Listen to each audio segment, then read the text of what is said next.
বৈদেশিক বিনিয়োগে আবারও মাঠে গড়াচ্ছে সিলেটের ঘরোয়া ক্রিকেট লিগ। পাশাপাশি সর্বোচ্চ ১৬টি স্কুলের অংশগ্রহণে প্রথমবারের মতো অনুষ্ঠিত হবে স্কুল ক্রিকেট। যমুনা টেলিভিশনকে নিশ্চিত করেছেন সিলেট থেকে নির্বাচিত বিসিবি পরিচালক রাহাত শামস। জানান, শনিবার সিলেট দিয়ে শুরু হচ্ছে মিনি বিসিবি প্রজেক্ট, যার উদ্বোধন করবেন ক্রিকেট বোর্ডের সভাপতি আমিনুল ইসলাম বুলবুল।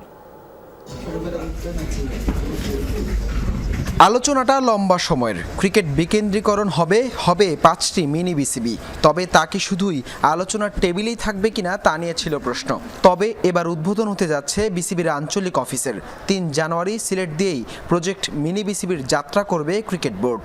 ৩ তারিখে বিকালবেলা আমরা ওইখান থেকে প্রেসিডেন্ট ডিক্লেয়ার করবেন যে সিলেটে প্রথম এটা চালু হচ্ছে রিজিওনাল ক্রিকেট বোর্ডটা। অ্যাক্টিভিটিটা তারপরে সাথে সাথে চালু হবে।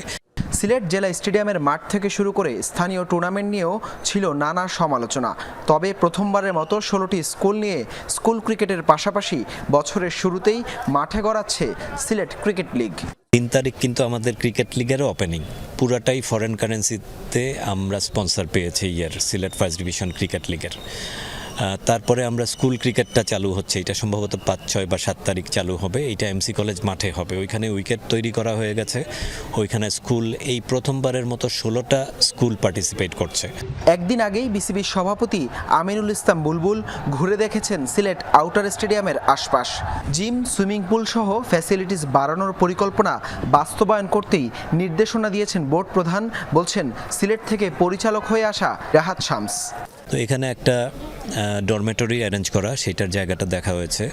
তারপরে আমাদের আছে এখানে একটা আধুনিক জিম এবং সুইমিং পুল ফ্যাসিলিটি তৈরি করা, কিছু সিমেন্টের উইকেট বা আর্টিফিশিয়াল টার্ফের উইকেট, সেই জিনিসগুলো এখানে আরও 2টা হবে। হাসান আল মারুফ, যমুনা স্পোর্টস, সিলেট।